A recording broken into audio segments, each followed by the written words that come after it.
Happy Christmas. It's feeling quite festive here on the shores of the Mediterranean, and we're so glad you've joined us. You're listening to the 46th episode of the Barcelona Virtual Podcast on European marketing and innovation. Happy Christmas to you as well. You know, I think it's only fair to alert our listeners here in December of 2022 that with this episode, they are about to enter a time machine. And why is that? Well, it's simply because so many of the challenges now facing us for the coming year are similar to what we went through a few years ago in 2020, that our team has decided to rebroadcast our Christmas message from that year. And our hope is that it will inspire you, that it will bring you joy, and also, to a certain extent, equip you to innovate, prosper, and face any challenges that your own brand or company may have in 2023. So without further ado, thank you for listening to us from here in Barcelona, and I wish all of you a very, very happy holiday with your family, friends, and loved ones. The following content is brought to you by the BV Innovation Lab. Voice services, AI, virtual reality, and neuromarketing are only a few of the ways we help you innovate in a safe space. To learn more, go to lab.bvirtual.com. That's lab.bvirtual.com. At the BV Innovation Lab, we bring you the future today.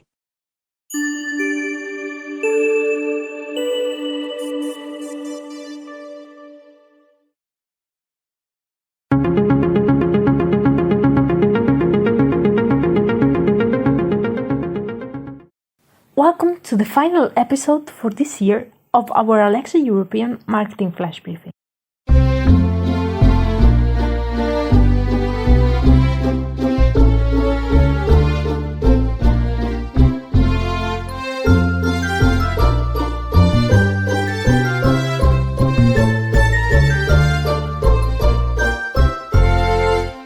What? Where is that? Happy Christmas, Anna. We've a little surprise for everyone with this episode. Well, I can see that. Hello there, Anna. Have a cookie? It's one of my Christmas favorites, a speculatius from the Netherlands. I would love a cookie right now, thanks. Here, Anna. My mother sends this Lebkuchen from Germany since it is Advent. By the way, Paul, Carrie will be right back. She's organizing the music with Peter in the sound booth. We have holiday carols from all around Europe. Nice. I knew it was a good idea to have an intern from Munich. For the record, that opening carol was from England.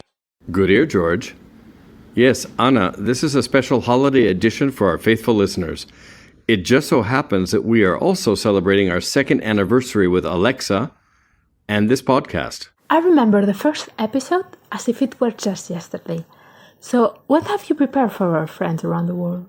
The idea is quite simple. After a really tough year, we'd like to give everyone listening extra support and encouragement.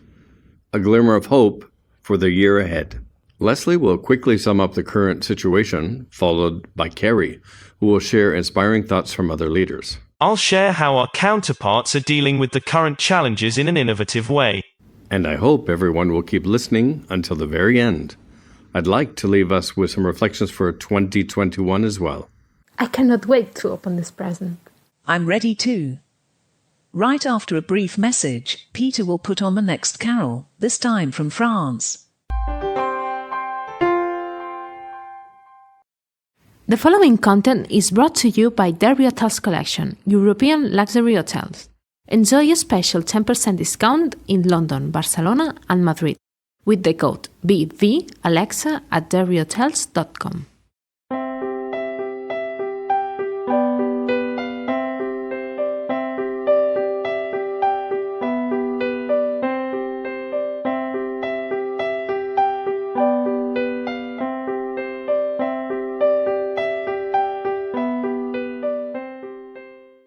So, Leslie, as our numbers gal, as you always say, first tell us where it hurts. I'd like to begin by saying that every one of you listening deserves the utmost respect, as many are fighting for their companies. And we're right by your side. I agree 100%. So how do we continue to be affected by the COVID crisis here in Europe? As you know, I shared about plummeting GDP numbers at the end of Q2. You can listen to that in episode 10. The summer led to an upswing in optimism. However, that was short-lived, as we faced further lockdowns and restrictions this fall. The Financial Times in the UK had a well-written piece in mid-October. They reported that closures of hotels, bars, and restaurants have been seriously undermining consumer confidence, and that the restrictions on movement within the EU were impeding German exports, which amount to 30% of the trade outside of the Union. Supply chains are a major issue. Exactly. And of course this affects us all on a personal level. For example, half of over 2,200 SME companies interviewed in 5 European countries worry about not even being in business by this time next year. That must be causing tremendous problems for so many people and families. It is. In the UK alone, the Office of National Statistics reported in August that 19.2% of adults in Britain were experiencing depression as a result of lockdowns. That's double the figure of 2019. Many of us listening might be saying, yep, I'm one of them. And it's even harder when you have the responsibility of an entire company and team on your shoulders. Thank you, Leslie. It's important to know where we are in order to move forward. Peter tells me that the next song is a bit jazzier to help us to do just that.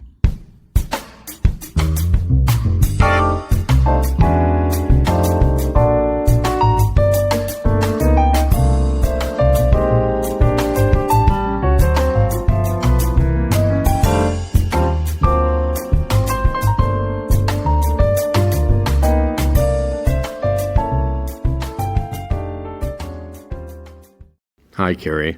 As that music suggests, from this point on, it's all about inspiring our listeners as well as ourselves. What have you come up with? Well, when times are hard, I look to people I deeply admire. For instance, these words from Nelson Mandela: "It always seems impossible until it's done." Given his story, his courage, will to live, and willingness to forgive, those words truly move me. Yes.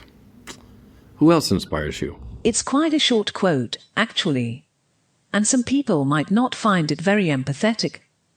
But I like how Jeff Bezos talks about facing problems. In his own words, complaining is not a strategy. Ouch. Straight to the point. Yet, he is right. A strategy is essential. And better still, agreed upon and implemented as a team. Now, for the leaders many of us are, a strategy requires a vision, does it not? That can be the toughest part. I feel that comes from within and without. First, a conviction inside that strengthens and guides one forward, combined with the passion of doing what one loves and excels at. I remember you once quoted one of my favorite British writers, C.S. Lewis. He spoke of this. Let me think. I've got it. There are far, far better things ahead than any we leave behind. This is truly visionary perseverance.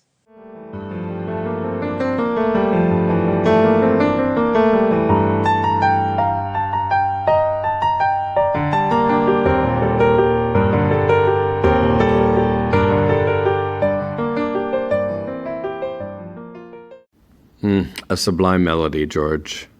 American? No, actually, Ukrainian. I was surprised too.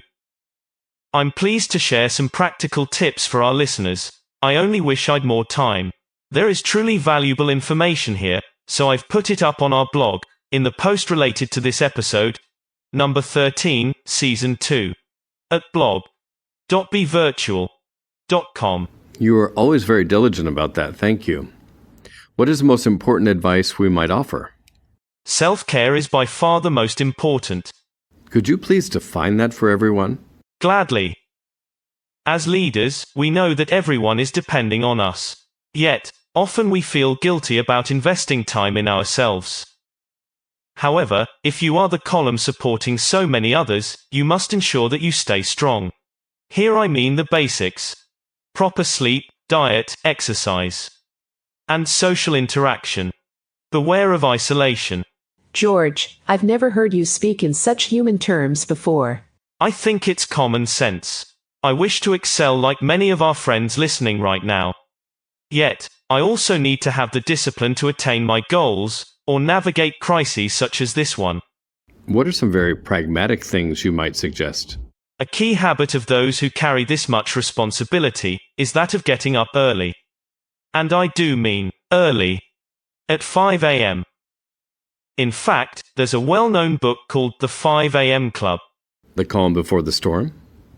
To listen, plan, reflect? I think of it in very digital terms. Recharging your battery, regrouping, letting the brain bring up something it was working on during sleep. It seems to me that many of us in the West have big problems with silence and with being alone. Regarding risk, Warren Buffett has said, "Never test the depth of a river with both feet." I think this quiet, personal time can be an important safeguard. Yes. Time to plan exactly how you will cross that river instead of running frantically into it, driven by fear. Paul, if there's time, I'd like to mention some very practical strategies from McKinsey for CEOs. And I truly recommend the article, it's excellent. Yes, please share the key ideas with us, George. I think these 5 points are perfect for closing this segment. First, build a network of teams, experts in their areas and to whom you can delegate. Second, practice deliberate calm, tempered with what they call bounded optimism. I like that. There are always many types of people in any team. However, I do think a leader's well-prepared calm, as they say it here, is sought by all. And a positive vision, yet one that recognizes what everyone is dealing with. We are also performance-driven. I think we often forget very human fears and needs. Well said, Carrie. McKinsey recommends being very decisive by pausing to assess, anticipate, and act, yet also being sensitive to human tragedies occurring this year, with empathy. Their fifth and final advice is to communicate transparently and frequently. It's said that attitude is the difference between an ordeal and an adventure. I do hope our practical ideas here will make a big difference for everyone.